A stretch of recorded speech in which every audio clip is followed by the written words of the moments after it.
Have you ever asked yourself, why do bad things happen to good people?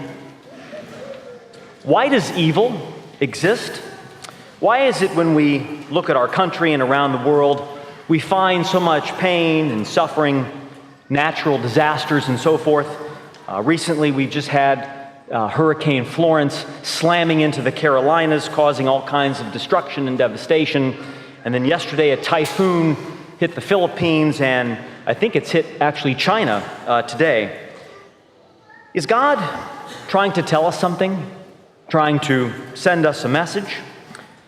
This question was posed in an interview to one of my seminary professors, Dr. Melanie Barrett, by a reporter from a Catholic newspaper called Catholic New World. I want to read to you part of her answer. She says, quote, "Why God permits evil in the world is a mystery, but we can speculate that it has something to do with the meaning of love. By creating a world in which freedom exists, God permits evil and suffering to exist as well. Through suffering, we can become more virtuous by developing courage, perseverance, patience, and compassion. Above all, suffering can provide the occasion for us to grow in love, either by allowing others to care for us in our time of need or by actively caring for others who are enduring hardships themselves." True to form, my former professor nails it. She is spot on. But this notion, this explanation of suffering, doesn't necessarily make it any easier for us to accept. In fact, sometimes it is really hard for us to accept. But this is where our faith comes into play. Our gospel today comes from the 8th chapter of Mark, and in it Jesus asks his disciples, "Who do people say that I am?" Some of them hem and haw a bit, telling him, "Well, some say that maybe you're the Baptist, others say that you're one of the prophets, others say that you might be this person, some say that you might be that person." To which Jesus responds, "So who do you guys say that I am?" Peter's reply, "You are the Christ." Now, in Matthew's version of the story, Jesus is so pleased with this answer that he gives Peter the keys to his kingdom, telling him that he, Peter, will be the rock on which his church is to be built. And then he lowers the boom on them. "Whoever wishes to come after me must deny himself, take up his cross, and follow me." You probably could have heard a pin drop when Jesus said this to them, because the people at that time knew what the cross meant. It meant pain, it meant suffering, it meant humiliation, and ultimately it meant death. The Romans used the cross and crucifixion as a means not just of execution and torture, but of fear and intimidation. When they would march into a territory that they had conquered, they would parade empty crosses through the public square as a way of saying to the people, "Look, you all better get in line with us and you better follow what we have to say and what we're doing. Otherwise, you might end up on one of these empty crosses we have here." As human beings, it's part of our nature to want to avoid the cross, to avoid pain and suffering. It's difficult for us sometimes to see value in it. And that's okay. I think that it just makes us human. But the reality is that, as my professor said in her interview, through suffering we can grow in courage, perseverance, patience, and love for others by caring for them in their time of need.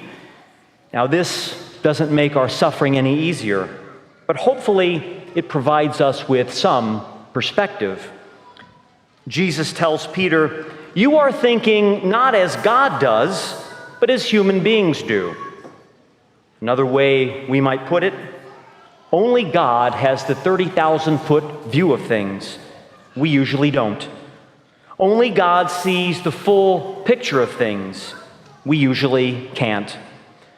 Oh, if we have the spiritual eyes to see, we might sometimes be able to get glimpses of the big picture from time to time, but usually we don't have the ability to see the full view of things as God sees them. As men and women of faith, we have to trust that God is aware of everything going on in our lives, in our families, in our world, and that He is in fact in control.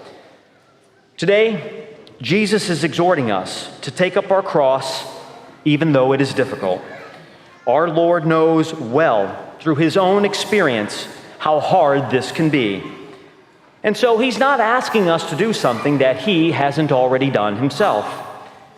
It's hard for us at times to come to grips with this notion that pain and suffering and sacrifice can be worthwhile. But if we think about it, it can serve to strengthen us and to make us more resilient in the long run. Ultimately, if we want to rise with Christ, then we have to walk with Him on His way to the cross. The way we do this is by accepting life's trials and tribulations as best we can. And at times, we may be tempted to run from the cross. But as I think it was Archbishop Fulton Sheen put it, to run from the cross is to run from love. To run from the cross is to run from our identity. To run from the cross is to run from Jesus. To run from the cross is to run from life itself. You see, my friends, that is the paradox of the cross. Jesus takes the conventional wisdom of the cross and turns it on its head. He turns it upside down. It looks like death on the outside, but it is really the gateway to heaven, as is our own pain and suffering and sacrifices. Accepting our own crosses is not easy, whatever they may be.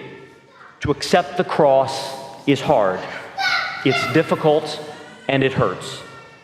But our faith tells us that God will give us the graces we need to help us in the midst of our crosses, to accept and endure them patiently, lovingly, and gracefully, as Jesus did, if we ask Him for help and if we are willing to cooperate with His grace.